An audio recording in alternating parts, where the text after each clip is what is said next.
So today we're going to pick up where we left off in our quest to compute cross-sections and decay rates. So we'll go through today our Dyson's formula and Wick's theorem.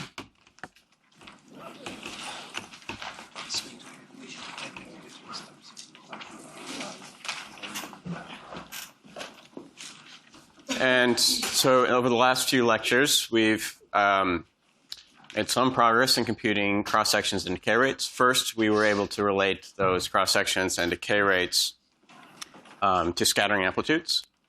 And then last time, on Friday, we saw how to relate scattering amplitudes to Green's functions in interacting theories. So these time-ordered vacuum expectation values, products of fields. So this is what we want to compute. We've got n fields here. And today we're going to learn how to compute these quantities by relating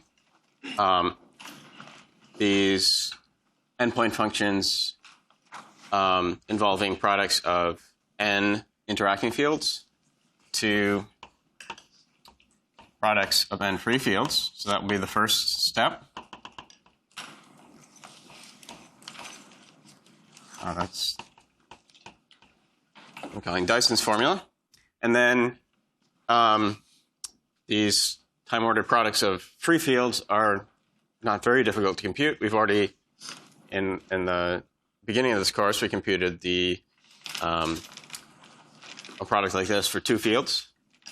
And so Wick's theorem will give us a general method for computing these products with n fields, and it will relate the time-ordered product of n fields to the two-point function, which we, or Feynman propagator, which we've already computed.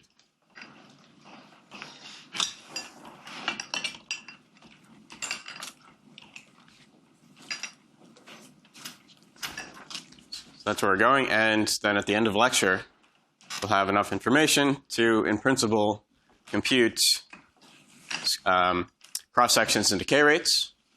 And then tomorrow we'll look at a more efficient but entirely equivalent way to do what we've spent 3 lectures doing.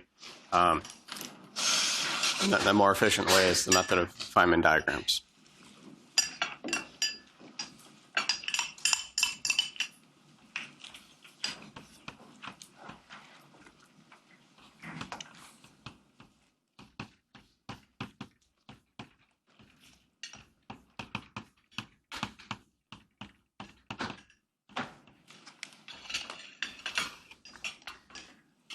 So the main method we're going to use in order to do this first step to relate this Green's function of interacting fields to this Green's function for free fields is going to be by going to the interaction picture, which is kind of a hybrid between the Heisenberg and the Schrodinger picture.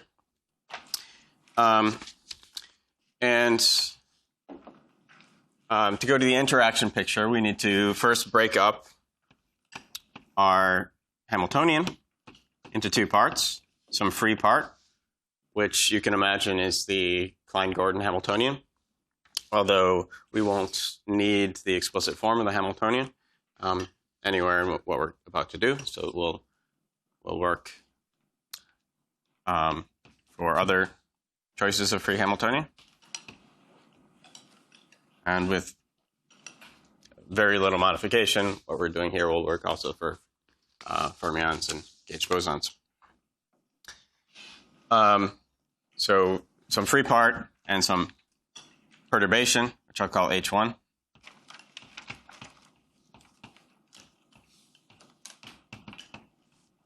And you can imagine this as like a cubic interaction or quartic interaction term. So this could be something like the integral of lambda over 4 factorial to the 4th. But the precise form, again, won't matter. Okay, and so the interaction picture, the nice feature of the interaction picture is that our fields are just going to evolve with our free Hamiltonian. And so in essentially every way that matters, they'll behave precisely like free fields, and so I'm going to call them free fields. So in the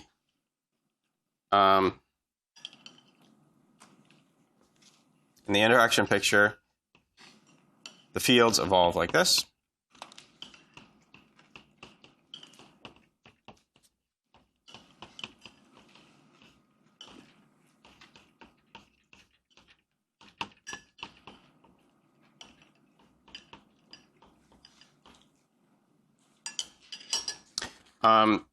Where this here is the Schrodinger picture field operator. And with the subscript 0 means the interaction picture field operator.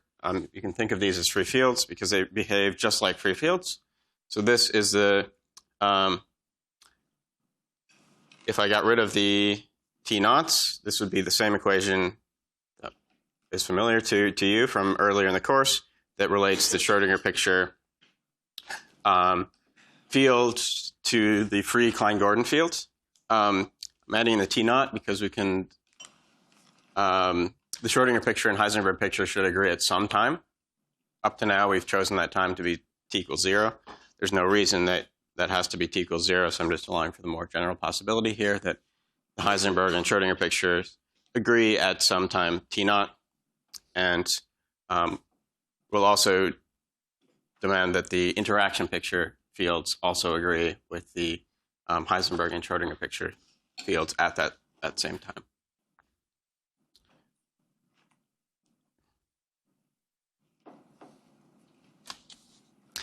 And so what we need to do in order to relate this Green's function that we're interested in involves interacting fields to the simpler product that just involves free fields, is we need to figure out how to write all the quantities in this expression in the interaction picture. So the fields just look like this compared to the Schrodinger picture fields. But we've got in here, and in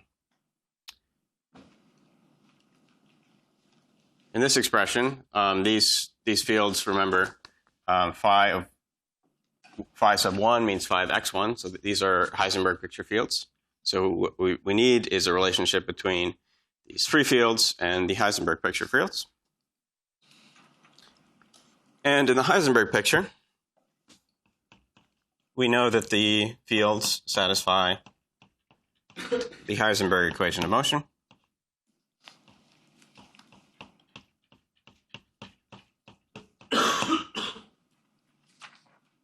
And solution, so we solved this exactly in the case where our Hamiltonian was the Klein-Gordon Hamiltonian. In general, if we add perturbations, like for example, this perturbation, this is not an equation we can solve exactly. But there's a nice form of the solution. We know the solution will take the form that it's some time-evolved version of the Schrodinger picture field operator.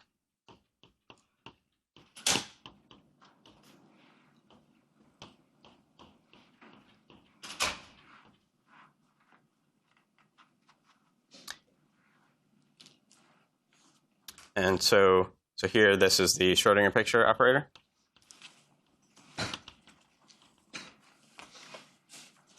And this is a time evolution operator.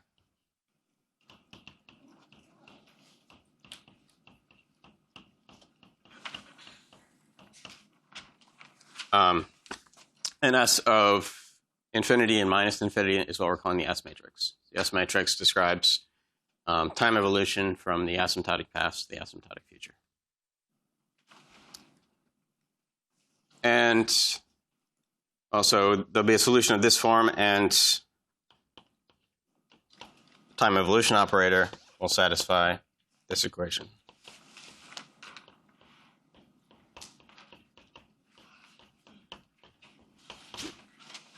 So solving this equation for the time evolution operator is equivalent for solving this first Heisenberg equation for the field operator.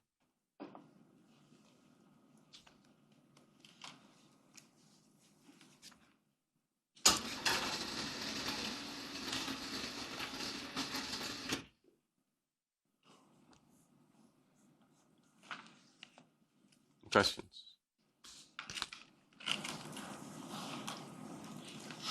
Okay.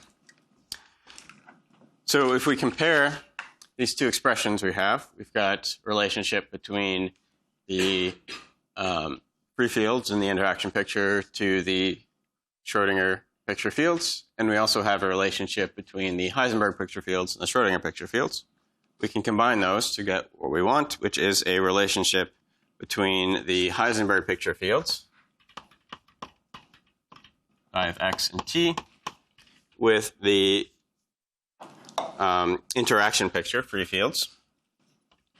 And if we just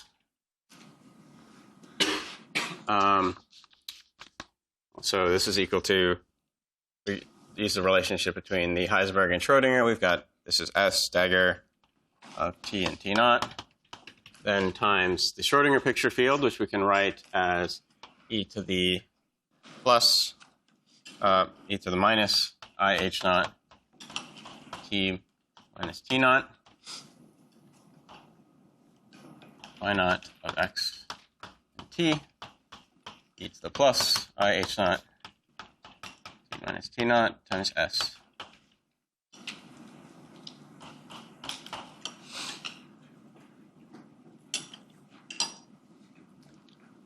And so we'll call this combination of operators.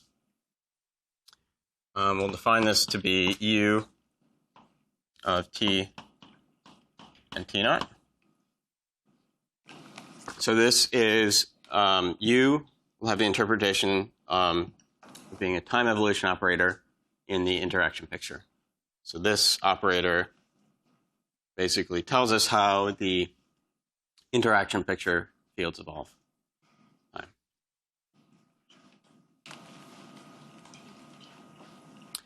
And so using that, we can write this as u dagger t naught y naught of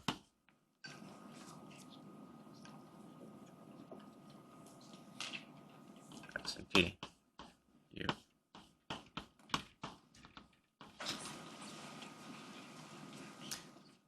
And so this time evolution operator relates our free fields to our Heisenberg picture fields.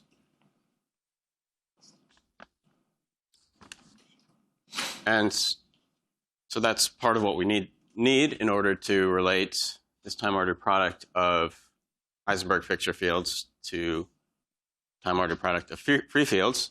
But we also need to know what this time evolution operator is. If we don't know what this is, then we can't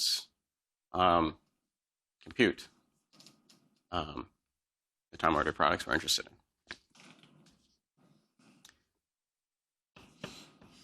And so, well, we know an equation for S. S satisfies this equation. And so we can just take this time derivative of our interaction picture time evolution operator. And this is I times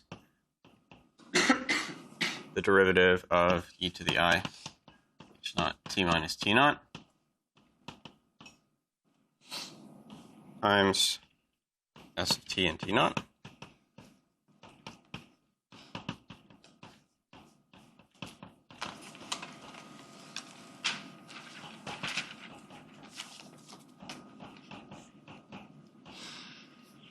and we know that this is just S times H.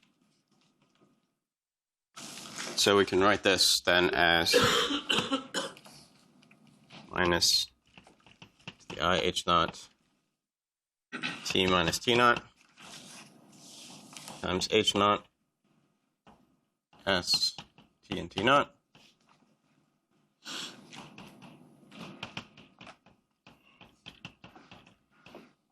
and this is equal to s t t naught h of t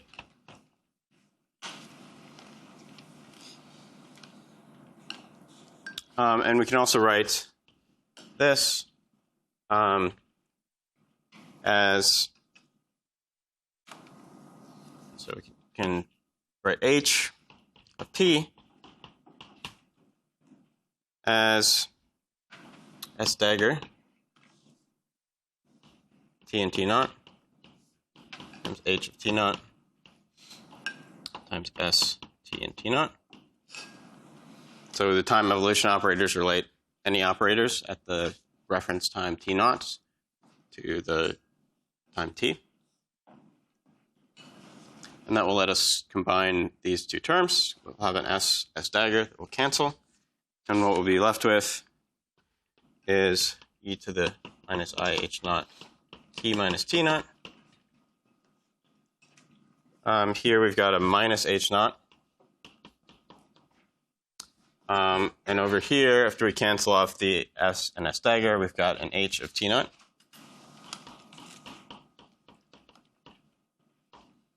And then times s. And so here we've got the total Hamiltonian minus the free Hamiltonian, which is just the interaction part of the Hamiltonian. And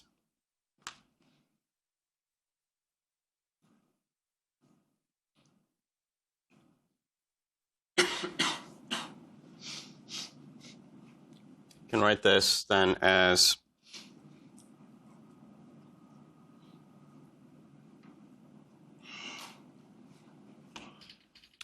h1 in the interaction picture of t times u of t and t naught,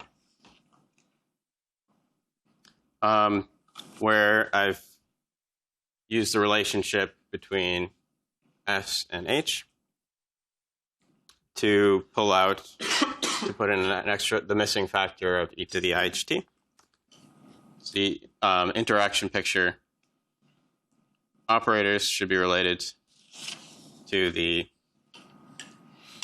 Heisenberg picture operators by multiplying by e to the minus ih naught t and e to the plus ih naught t. So here I've used that h1i t is related to the Heisenberg Hamiltonian in the same way, the Schrodinger picture Hamiltonian in the same way as the free fields.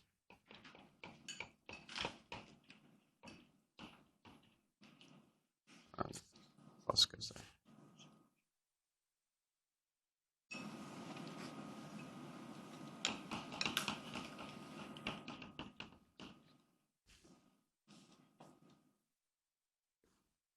So this is the equation we need to solve if we want to find what the interaction picture time evolution operator is, which we need in order to relate the Heisenberg picture fields to the free fields.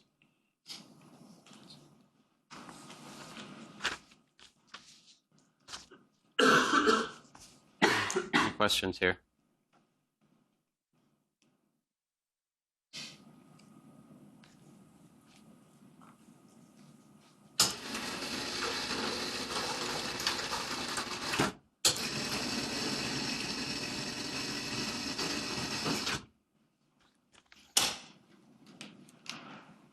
Okay. So time derivative of u is proportional to u. So that's a differential equation we've solved many times. And if these were just functions instead of operators, the natural thing to guess would be that the solution this form.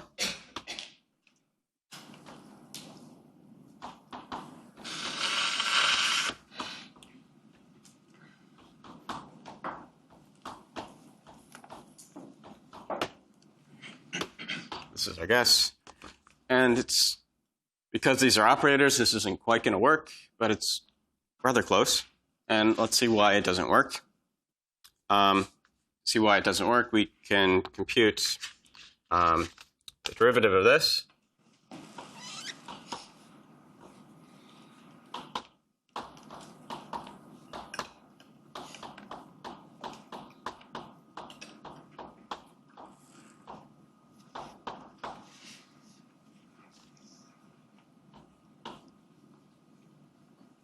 And what we get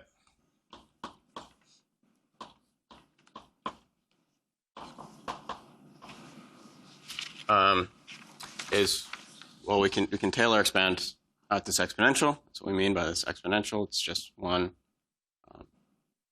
just the usual expression for e to the x, 1 plus x squared over 2, etc. Defined in terms of its Taylor series. And so the linear term will look like this.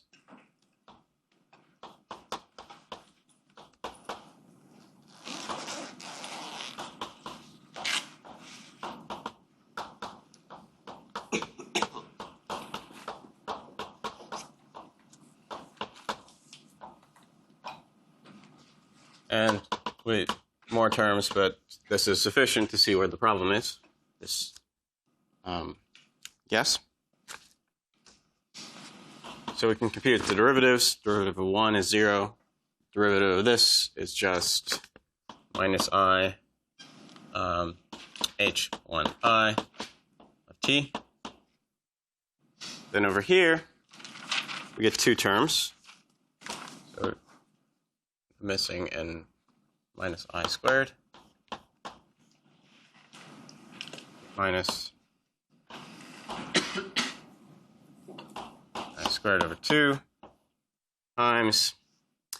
So this is this integral times itself, and the derivative can either act on the first or the second of those integrals. And if it acts on the first integral, we get h1I t, the integral h1I t prime.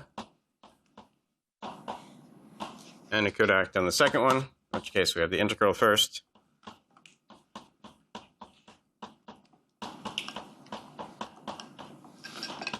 And h1I of t second.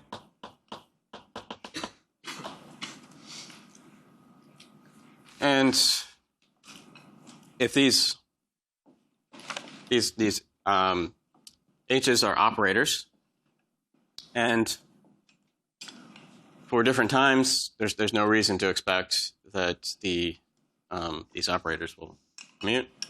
So these two terms don't recombine into h times this integral, which is what we'd want if we wanted to be able to resum the right-hand side back into an exponential. So our guess fails, but the reason it fails is because these don't commute.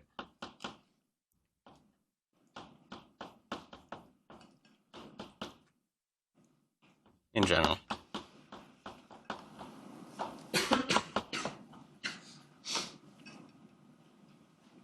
So this doesn't work. But it's quite close, and if everything did commute, it'd be fine. And the correct answer is that if we just time order this exponential, then everything will commute. You might guess that time ordering should be involved based on the fact that we have time ordering involved in all of the Green's functions that we're trying to commute, but otherwise you can just think of this as an inspired guess. And so the correct answer is our naive guess with the time ordering.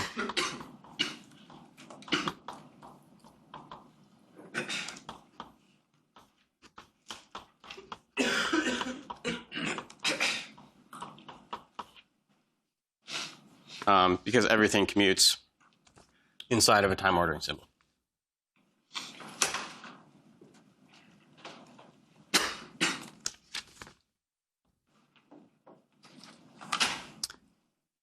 And, well, so we want to interpret this as a time evolution operator.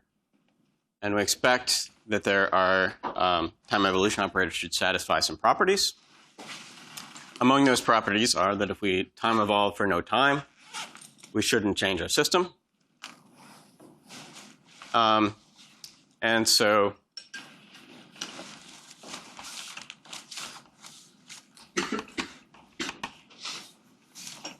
that means we expect u of t and t to be equal to 1. So this is time evolution from time t to time t, so for no time. And our guess satisfies that boundary condition. So if we plug in t and t, then we've got an integral where the upper and lower limits of integration are the same. So that's just the integral is 0, exponential of 0 is 1. So that works. Other properties we expect.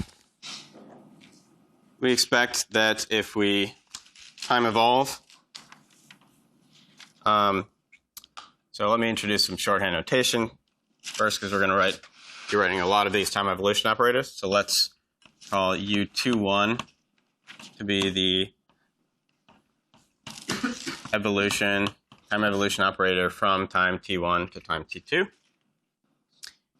And if we time evolve from time 1 to 2, that should be the same thing as evolving from time to from 2 to 1 should be the same as evolving from 1 to 2 backwards.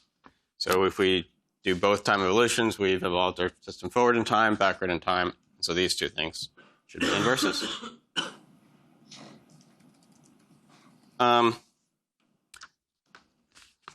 We'd also, our time evolution operator should be unitary.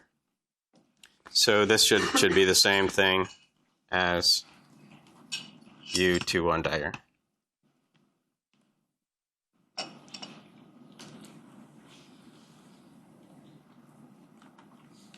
Okay. And there's one other property of this time evolution operator we'll need to use, and that's a composition property. So evolving from time 1 to time 3 should be the same thing as evolving from time 1 to time 2, and then from time 2 to time 3. And so this expression, well, it clearly works based on this expression if T3 is greater than T2 is greater than T1, in which case if we multiply U32 with U21, we'll just have the product of two exponentials, one from T1 to T2, and the other one from T2 to T3. And so when we multiply the exponentials, we can add their arguments, and we get two integrals over domains that meet at a point. So we can just do the integral once and for all. So it works for that case. This works if T3 is greater than T2, greater than T1. And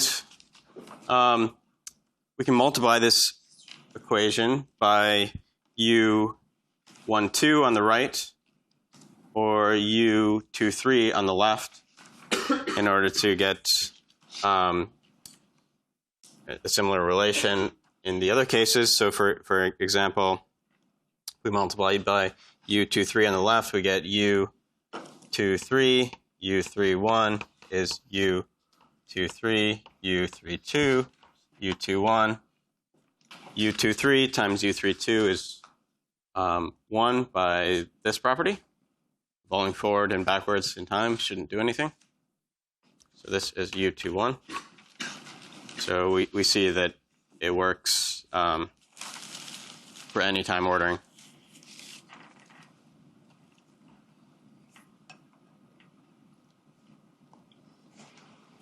So here it works for different time ordering. Tier 3 is the latest time ordering, and we can multiply by U1, 2 on the right to get the last permutation.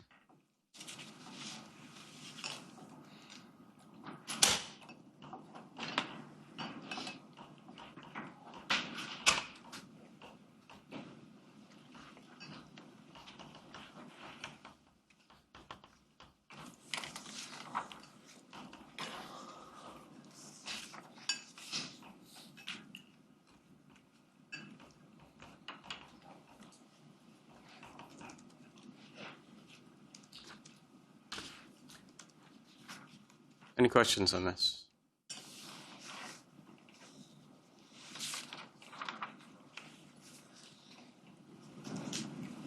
Okay.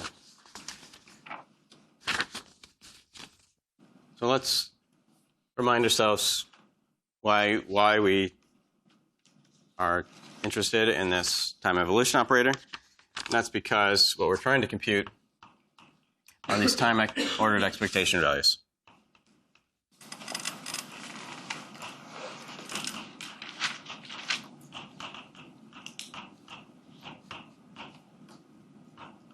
So what we're trying to compute is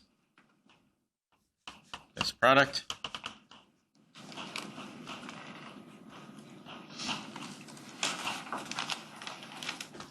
and we've done most of what we need. We have a way to relate these Heisenberg picture field operators to the free field operators in the interaction picture. We've figured out both what they're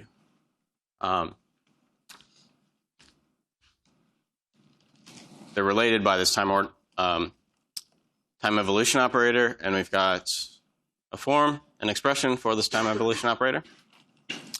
What we haven't discussed yet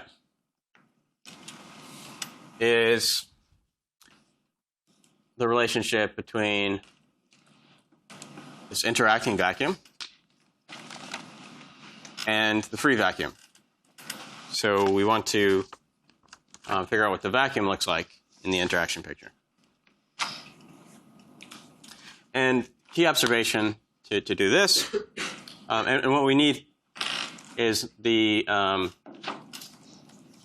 remember in the LSE formula, we cared about what the states were in the asymptotic past and the asymptotic future. So what we need are the expressions for the interacting vacuum in the far past and in the far future.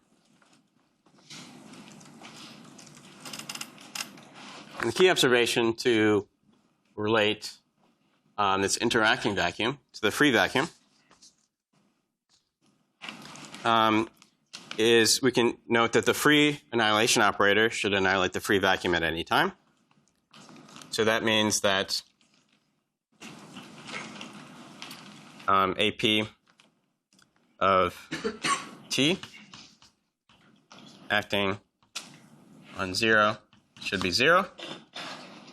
But we can write this as e to the I h naught T minus T naught AP e to the minus I h naught T minus T naught 0. This is the annihilation operator at the time T naught, where all of our pictures agree. And so if this is 0, then this part should be 0. This is just some phase. It's not going to map something that's non-zero to something that's 0. So we should have that AP T naught e to the minus I h naught T minus T naught is 0.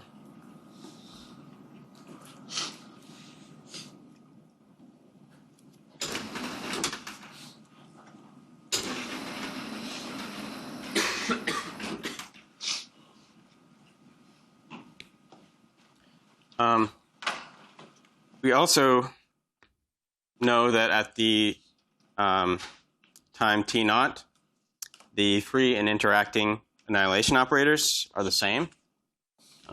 Everything agrees at the time t0. That's where our pictures match up.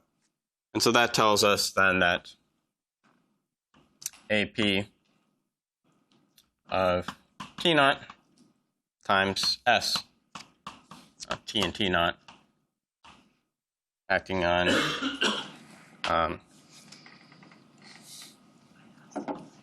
omega should be 0.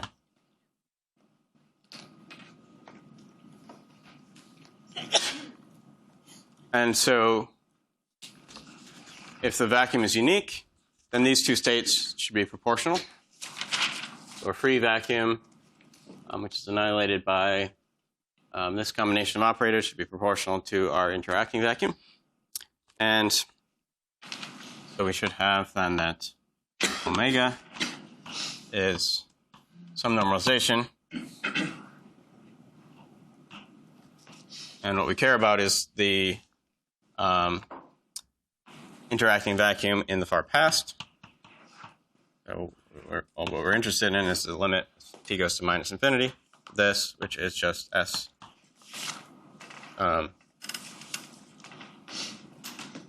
dagger of t naught e to the minus I h naught t minus t naught. But this is nothing other than the time evolution operator. So our time evolution operators were defined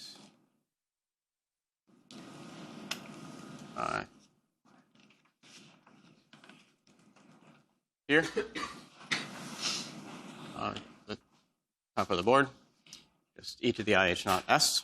This is just u dagger, which is the same as u evolved in the opposite order. So we can write this as ni u0 minus infinity 0.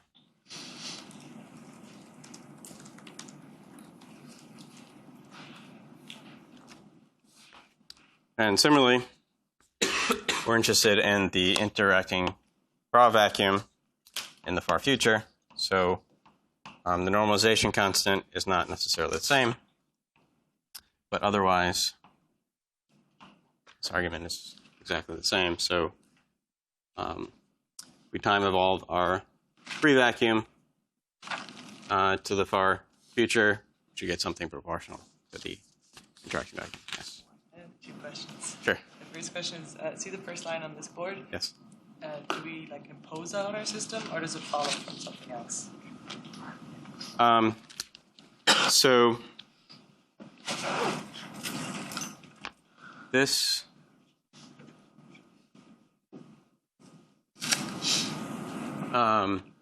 basically follows from the fact that all of our pictures agree at the time t0. So our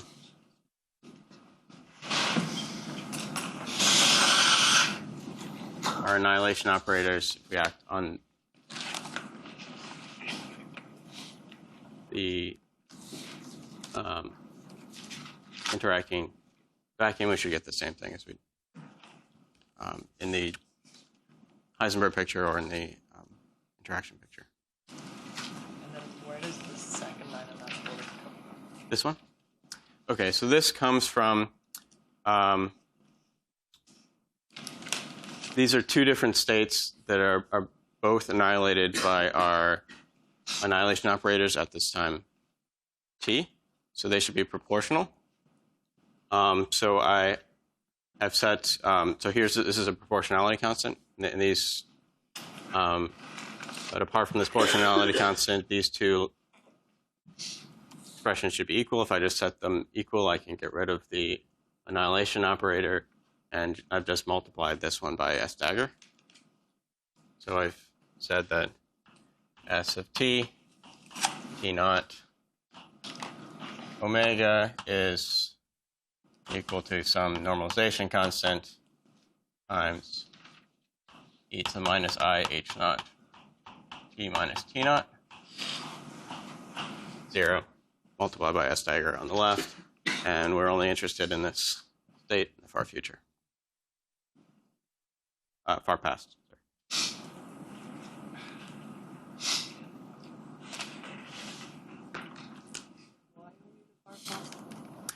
So that's because we're ultimately interested in computing the LSE formula from Friday. We were looking at the scattering of states. Our initial states were defined in the asymptotic past. Our final states were defined in the asymptotic future. And so what we're ultimately interested in doing is looking at the time order expectation value that shows up on the right-hand side of the LSE formula. There, what we care about is the far past and far future. Sorry, could you explain again why the first line is 0? I didn't get. The first line is 0. Okay, so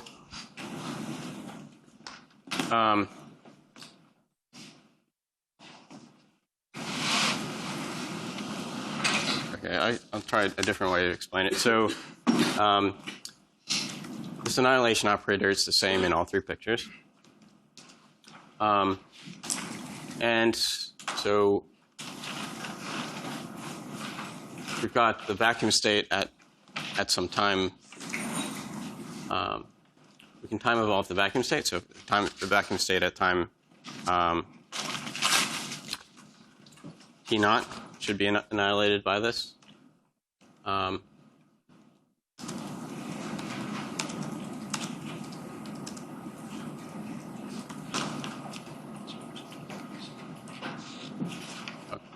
Maybe that's a better way to say that is if we've got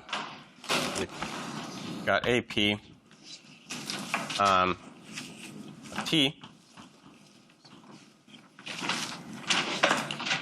So in the Heisenberg picture, AP of T should annihilate the vacuum. That's basically what we mean by the vacuum and by the annihilation operators. And we can write AP of T as S dagger of T naught, T and T naught, AP of T naught, S of T and T naught, times omega, and this should be 0. And our time evolution operator should never map something that's non-zero to something that's 0.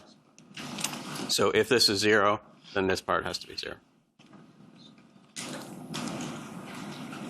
Sorry, why is S but not U? This is the Heisenberg picture.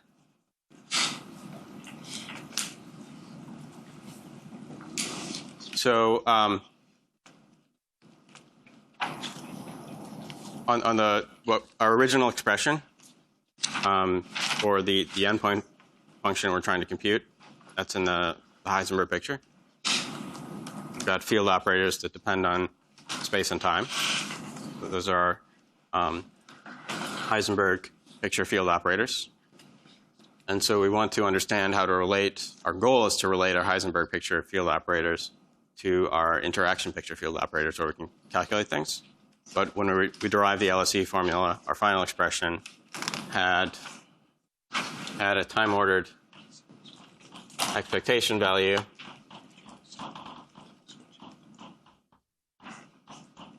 in the Heisenberg picture. And so we need to understand how to relate each of the pieces of this expression that it occurred on the right-hand side of the LSE formula. We need to understand how to write each of these Heisenberg picture objects in the interaction picture. So one of the things we started out with was vacuum.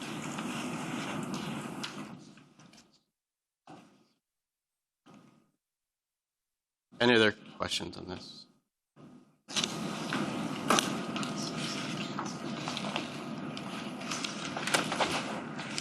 We've got basically all the ingredients now, so what I'll do next is put them together if everyone's happy with each of the individual pieces at this point. Sure. Question. So, are these omegas always in the Heisenberg picture? The states? Well, in this, we could write them in the Schrodinger picture, but in this expression, our fields are depend on time, which up to now, that's a big clue that we were in the Heisenberg picture, because Schrodinger picture, our operators should be time independent, our states. So, is the difference between the free vacuum and the interacting vacuum is that the interacting vacuum is like not at t equals minus infinity or infinity or something?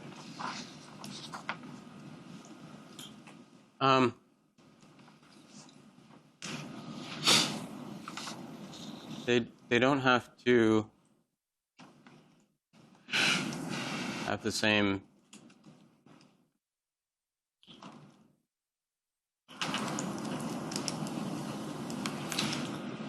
I mean, essentially, what this equation is saying is that we can get from the free vacuum to the interacting vacuum just by doing time evolution. Although it's not quite just time evolution, so well, yeah, this is the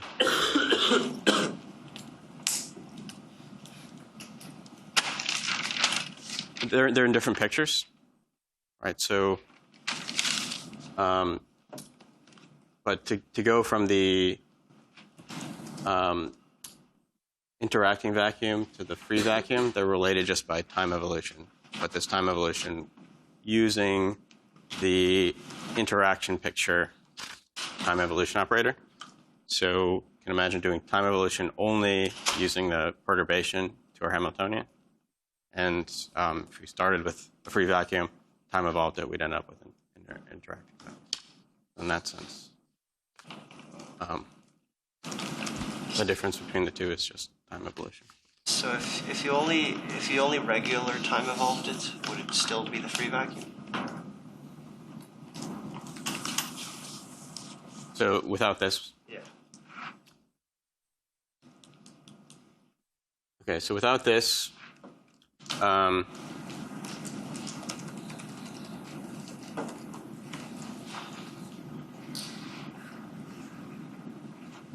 we'd just be evolving with the full time evolution operator in the whole theory. And I guess you'd have to tell me what you meant by the free vacuum then if we didn't have some. In this equation, I know what's meant by the free vacuum because there's implicitly some specification of the free Hamiltonian. If I take this part out, then what I meant by the free vacuum would depend on how I broke up my Hamiltonian in general, I guess. I'm not sure if...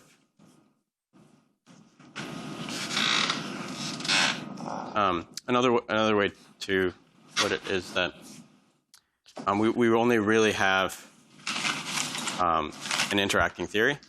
We're just by hand treating it as a pre-theory and some perturbation, and so we're able to calculate it. But physically, this one is the real vacuum that's actually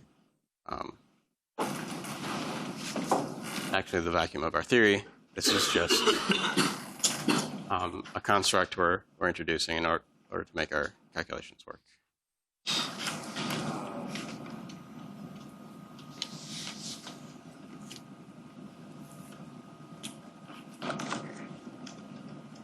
I don't really understand the difference between all of the vacuums. Okay.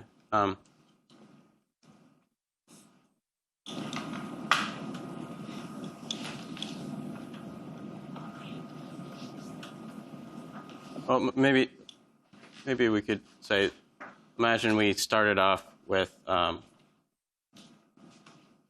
turning off our perturbations. So in the far past, our Hamiltonian is just a Klein-Gordon Hamiltonian, and this would be the vacuum. We could turn on at some finite time some perturbations, and then we could imagine what's the vacuum in the far past will no longer be the vacuum. Well, here this is assuming in the far past, but if we forget about this, then we could time evolve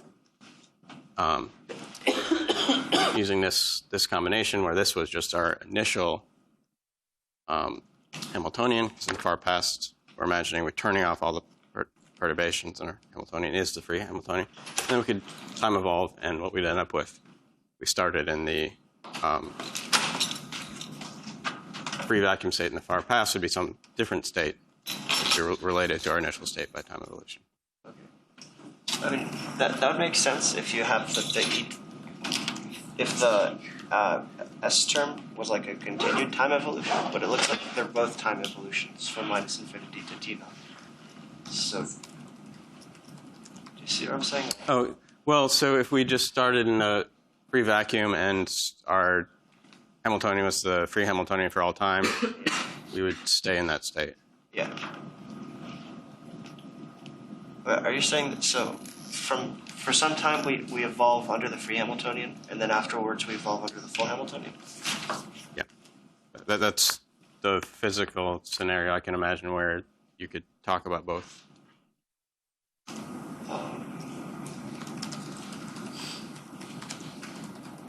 We'll look at an example in the tutorial where we can see that. We'll turn on a perturbation sometime. Yes? Like the state of the omega is written in the propagator is from 0 to negative infinity. You do the dagger to do all the state above the down below the propagator should be negative infinity to 0, but why you change the sign?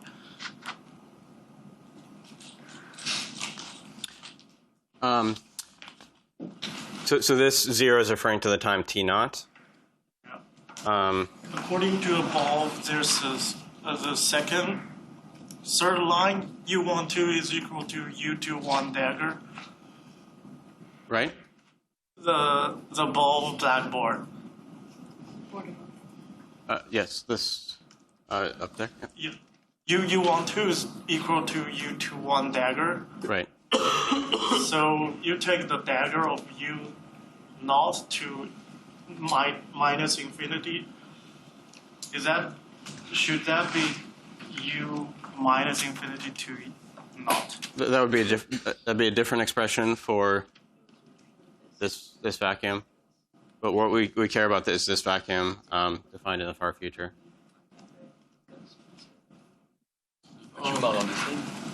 Would it be this? Take the dagger of this, we'd get U dagger minus infinity 0, something like this, which is U of 0 infinity minus infinity. So there are different expressions for this. This will be the useful one.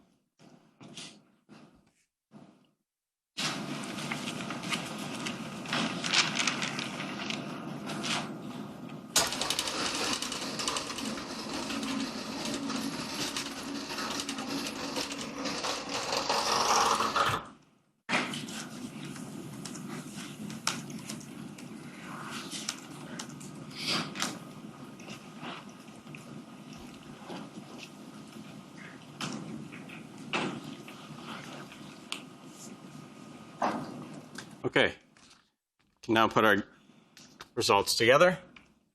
So we're trying to compute the right-hand side of the LSD formula as time-ordered product of fields.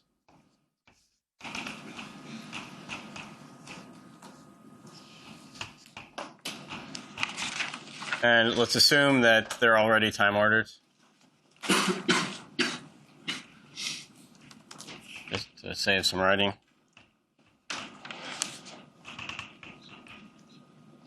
Then we forget about the time ordering.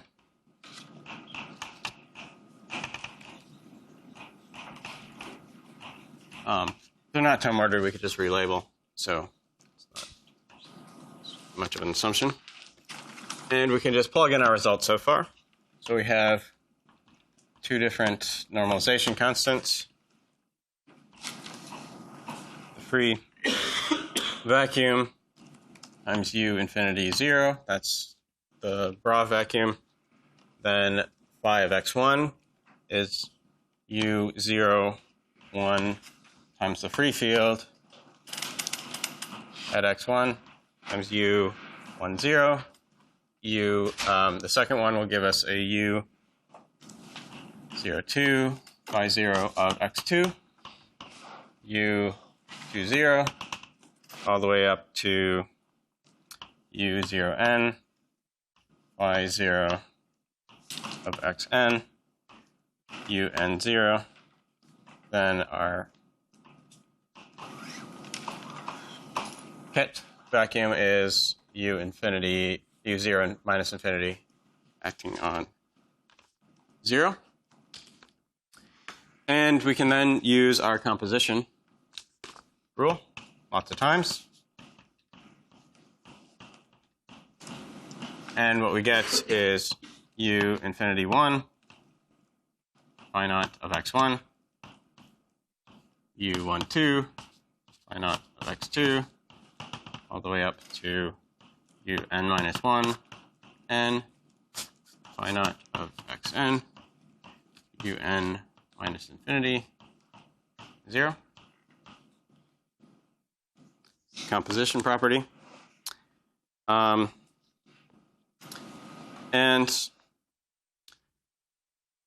then we can note that all the operators here are already time ordered. So we can throw in a time ordering symbol.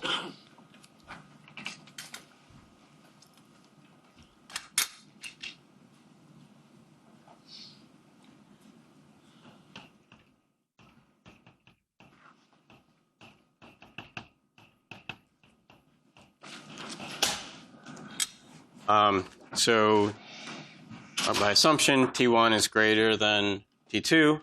So all of these operators are at earlier and earlier times as we go to the right in time order. Which means inside the time ordering symbol, we can move things around however we like. And in particular, we can bring this u1 infinity next to this u1, 2, use the composition property. And this u1, 2 will also, we can move it next to a u2, 3. And so everything is going to collapse down to a single time evolution operator from minus infinity to infinity.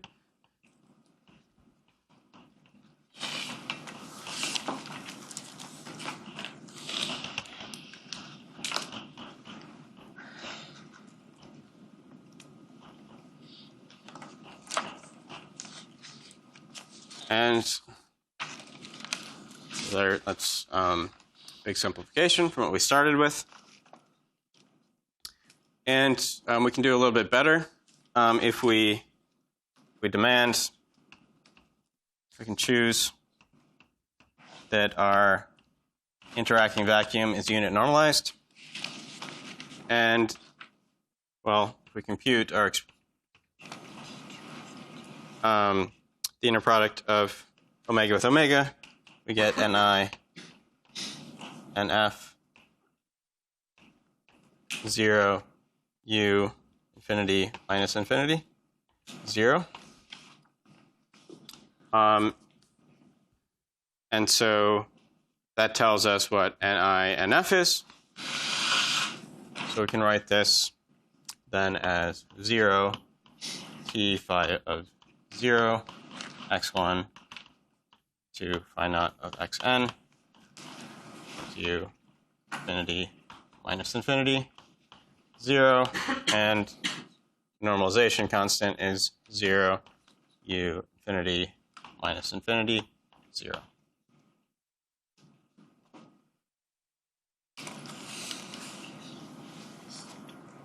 Okay, so we're almost there. We have an expression for u in terms of the interaction Hamiltonian in the interaction picture. What we'd like is to be able to write everything in terms of the field. So imagining our interaction Hamiltonian is just some polynomial in our fields, usually. So the last thing we need to do is write our interaction Hamiltonian in terms of the fields. And so remember, u of infinity minus infinity was just the time-ordered exponential of minus I integral d3x hi I h1i. So we need to write this h1i in terms of the free fields.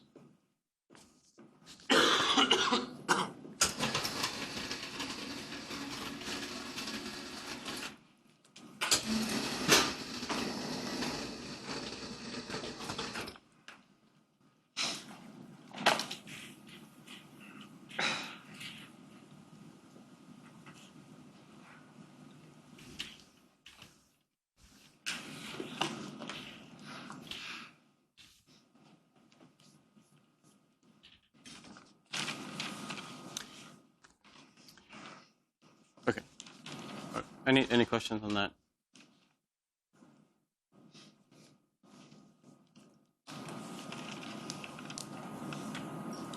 Okay. So this will be easiest to do if we just look at an example, and let's go back to the example from the beginning of lecture, where we assumed our interaction, our perturbation to the Hamiltonian was just a phi to the 4 term.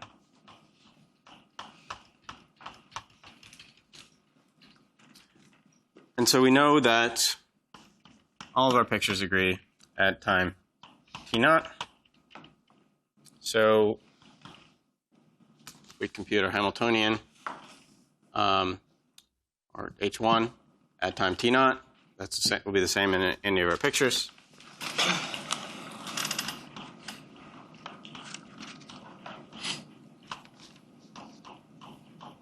And that's just this.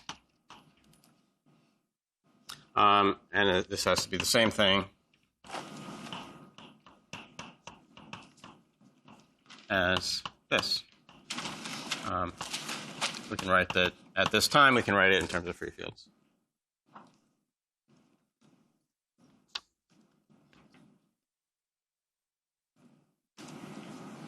And so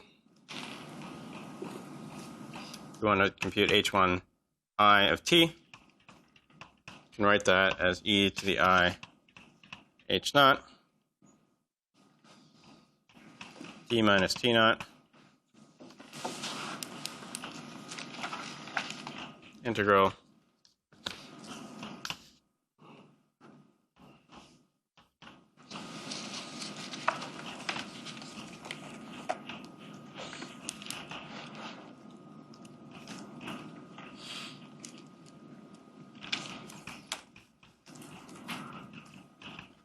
So what I've done here is just I want to go to take an operator at our fixed time. The time dependence of that operator in the interaction picture just means we multiply on the left and the right by these exponentials involving free Hamiltonian. And so we can think about this term as phi naught times phi naught times phi naught times phi naught at times t naught. And we can multiply by, in between each of these factors, we can multiply by e to the plus I h naught, e to the minus I h naught.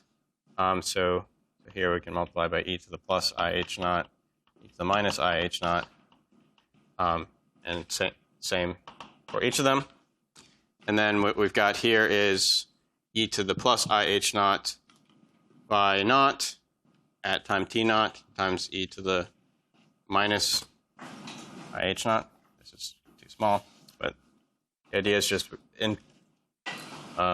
in between each of these 4 fields, multiply by this times this, and that just gives us back the interaction picture field, time-dependent interaction picture field. So we just get integral d3x and over 4 factorial phi naught to the 4th of x and t. Because these time-dependent interaction picture fields are related to the time-independent, or the free fields at this fixed time. Yeah. And so, it's very simple to summarize the results. You want to go from the Heisenberg picture perturbation in the Hamiltonian to the interaction picture. Just replace the Heisenberg picture fields with free fields. Very simple.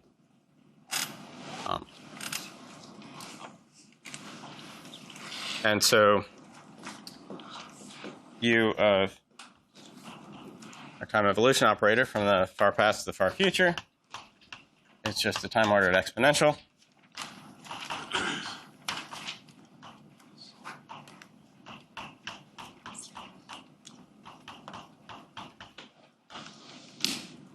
And we're almost exclusively interested in the case where our perturbation are just some polynomial in the fields, in which case these are part of the potential term. And then we can write this in terms of the Lagrangian, which is a more useful way to write it because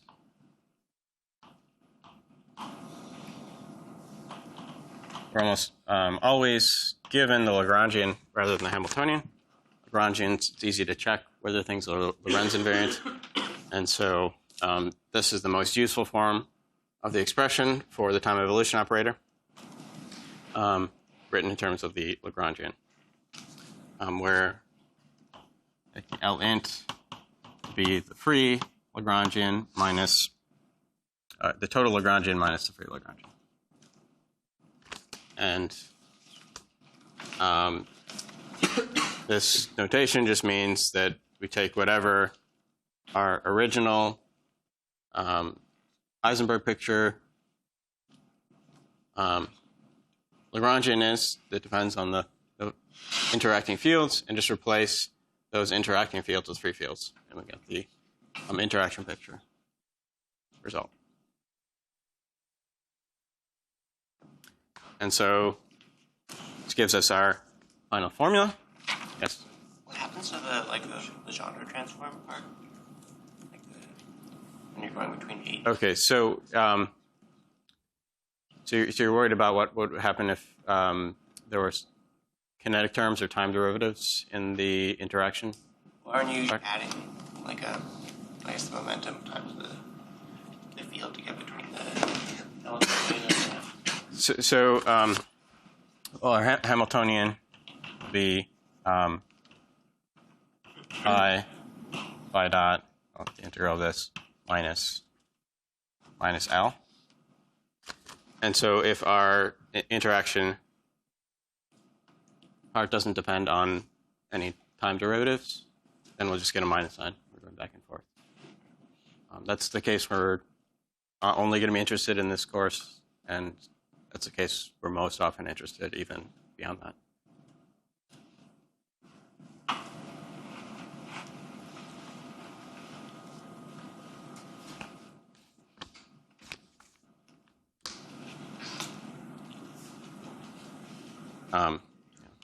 And I've, yeah.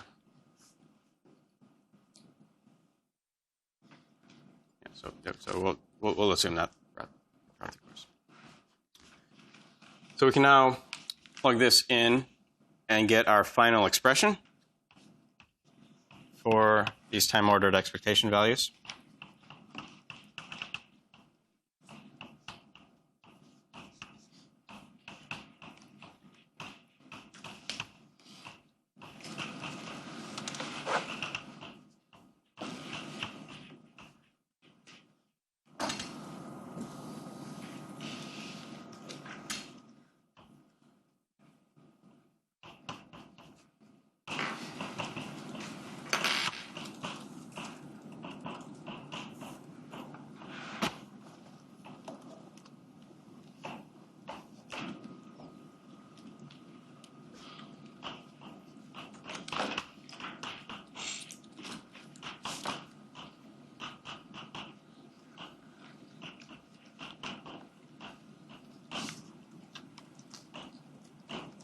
So this is Dyson's formula.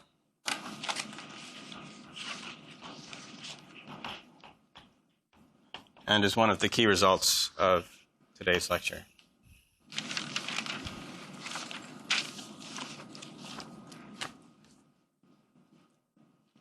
And I'd like to just point out, though, that even though I've been talking throughout the lecture about a perturbation, I'm adding a perturbation to our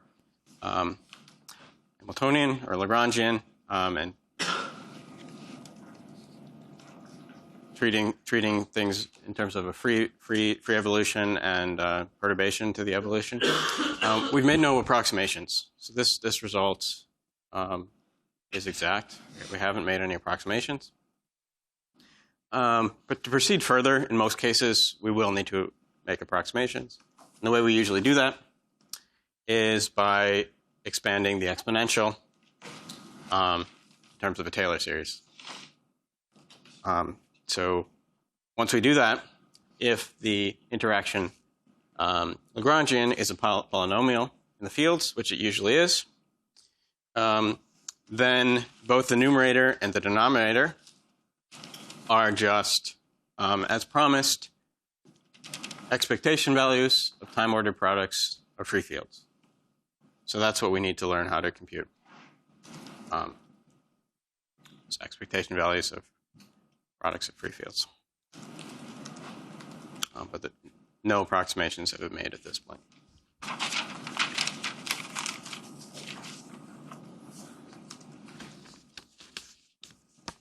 Any questions on that result?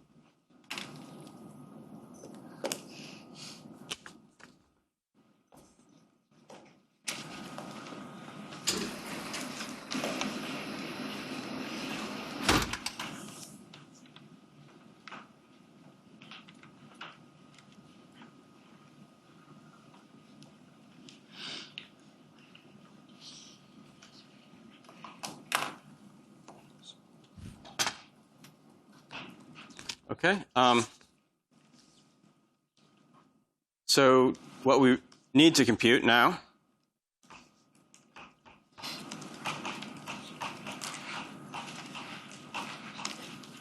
are Green's functions in the free theory.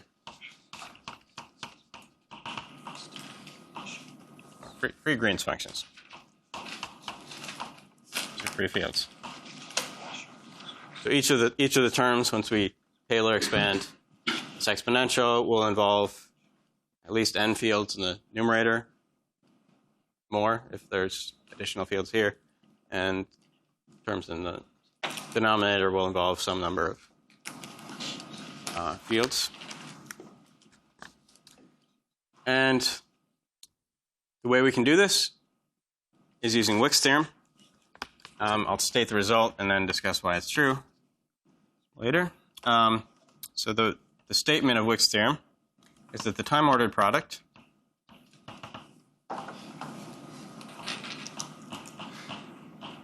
is equal to the normal ordered product of all possible contractions.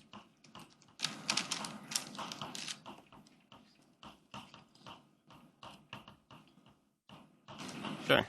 So remember, normal ordering means moving all of the annihilation operators to the left, all the creation operators to the left. Alternatively, you can think about normal ordering of an operator as taking the operator and subtracting off its vacuum expectation value. Those are the same thing, because if we take the expectation value of any normal ordered operator, it's got all of the annihilation operators to the right, so it'll annihilate the vacuum, and all the creation operators to the left, which will annihilate the raw vacuum from the right.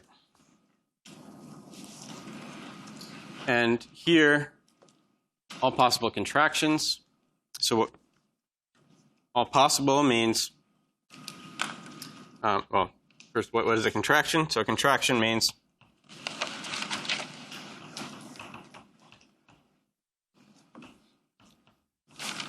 replacing a pair of fields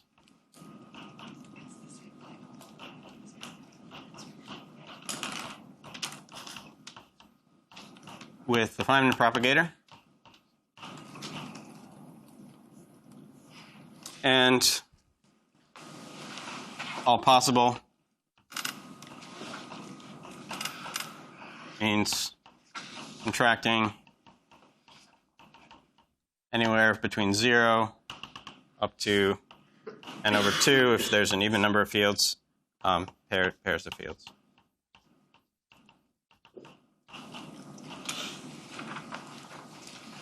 And so Wick's theorem is true. This is a statement about operators. What we care about really is this vacuum expectation value. And note that if we have a normal ordered operator, then its expectation value is 0. So the only way we can get something non-zero here is if instead of an operator inside the normal ordering, we just have a function. So the only way that's the only terms in this all possible contractions that will contribute to the vacuum expectation values we care about are the ones where all of the fields are contracted. And that'll only be possible if there's an even number of fields. Otherwise, we'll always have one left over. So if we have an even number of fields, we can contract all the fields, and we'll get some expression involving the Feynman propagator. And so there's some notation we use for contraction. So if we have two fields, phi naught of x and phi naught of y, and draw the contraction like this. That's the same regardless of whether I draw them contracted above or below the fields. So that's the same thing, and that's equal to the Feynman propagator.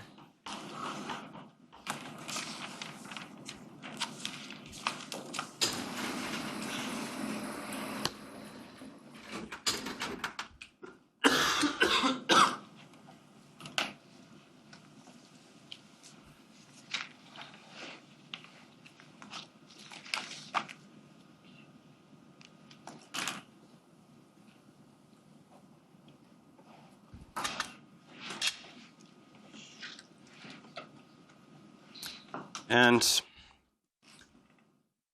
so we can prove this.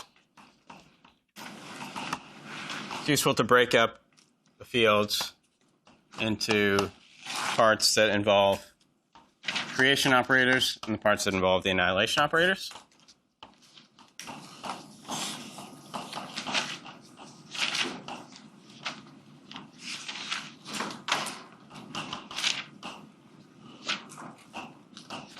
So I'll call phi sub plus as the part that involves the creation operator, and phi sub minus, the part that involves the annihilation operator.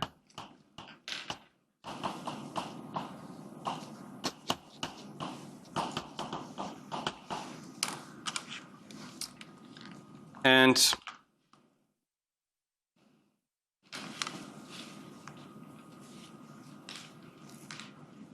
so we look at the commutator of phi minus with phi plus. We just get the integral of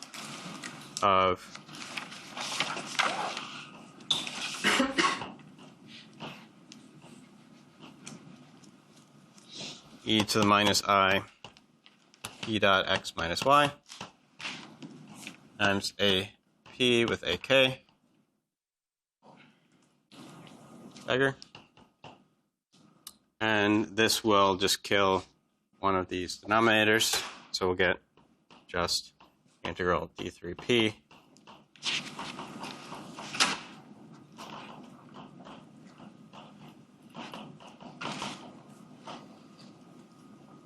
which is what we called in an earlier lecture d of x minus y. And our result from before was that Feynman propagator of x minus y was d of x minus y times theta of x minus y plus dy minus x theta of y minus x.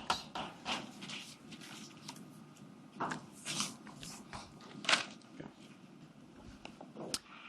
so for two fields, we can prove Wick's theorem in a few lines.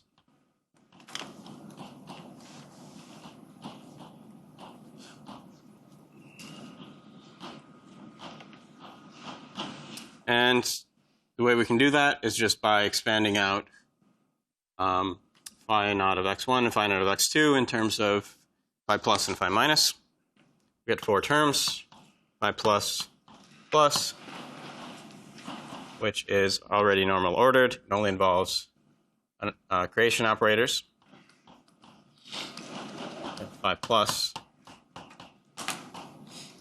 phi minus, which is already normal ordered. We've got the creation operators to the left. We'll have then phi minus, phi plus, which is not normal ordered. We have the creation operators to the right. And then we have phi minus, which is normal ordered. So we need to commute these two in order to normal order this. So we get phi of normal ordered product of these two fields plus the commutator we need to add in order to put these in the correct order.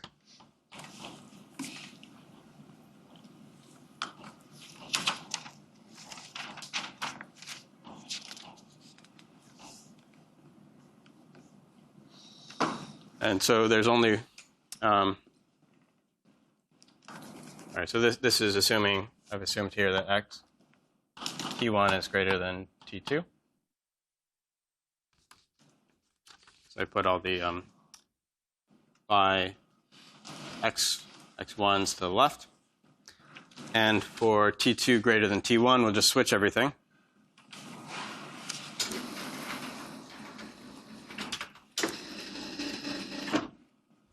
So for t2 greater than t1, switch x1 and x2. And that gives us the result. So we get time ordered product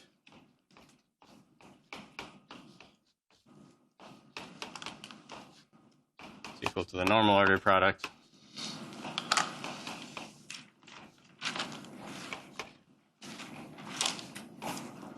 plus the Feynman propagator.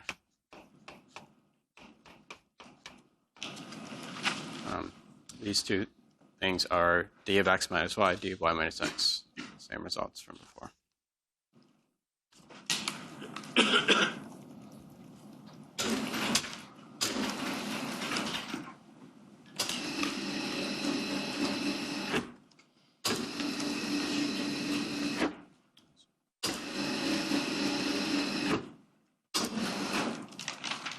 Yes. Should that be a plus on the second guy in the commutator? Yes, it should be. Thank you. Absolutely correct. Otherwise, that would be 0. Thank you.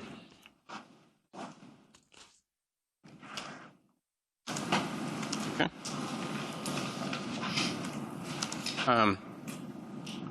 So the general case can follow from induction.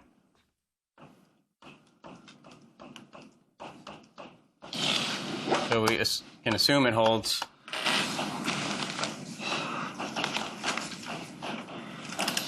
for n minus 1.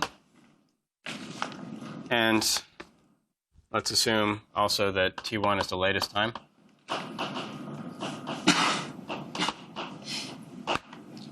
Otherwise, we can relabel. Then our time ordered product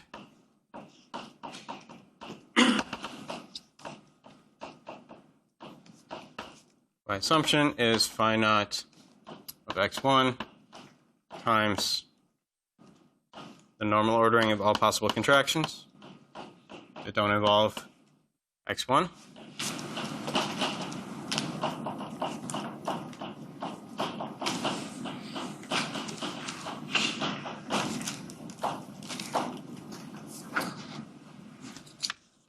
And, well, then we can break up phi naught into phi plus and phi minus.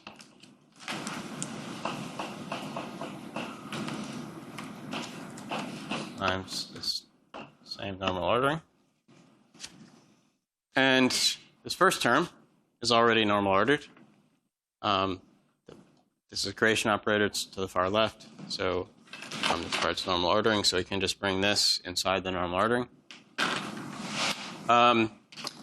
Phi minus, on the other hand, needs to go to the far right. And so we have to move phi minus past each of the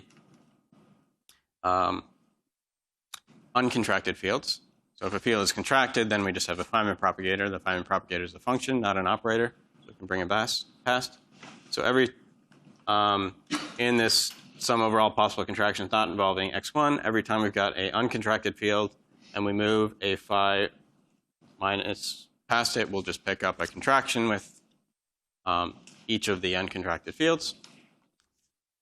And so in that way, we'll get all the possible contractions between that don't involve phi 1, and from commuting this term past each of the uncontracted fields, we'll get all the possible contractions that do involve phi 1. And so that just gives us the result.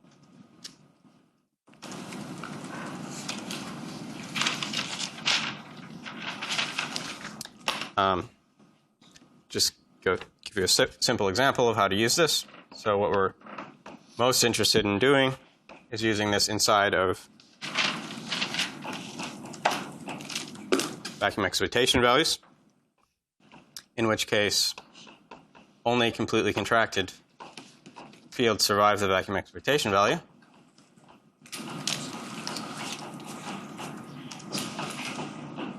And in this case,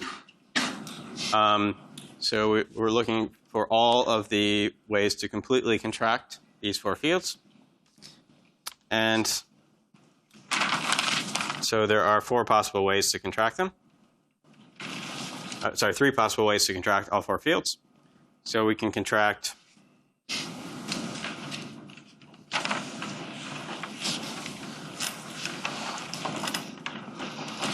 x1 and x2. And that forces us then to contract x3 and x4.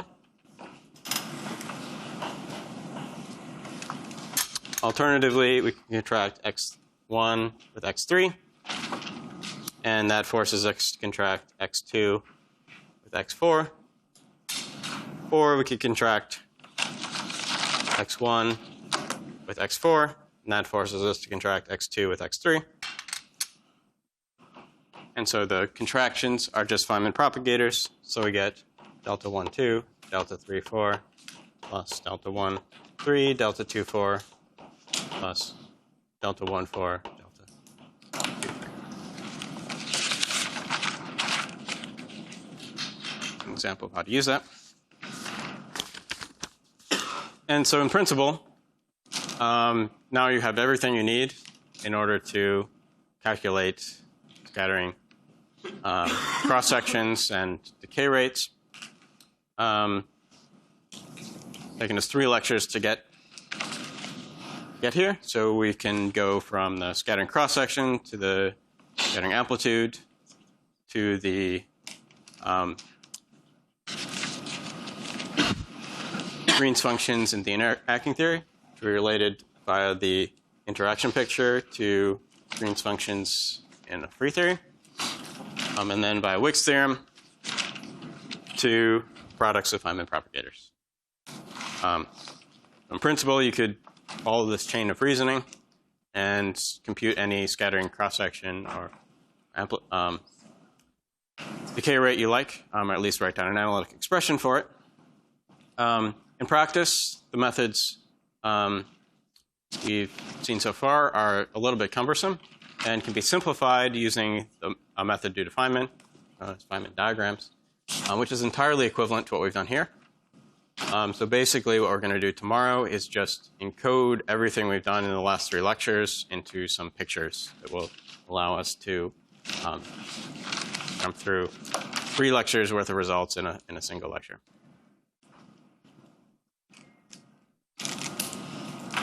questions?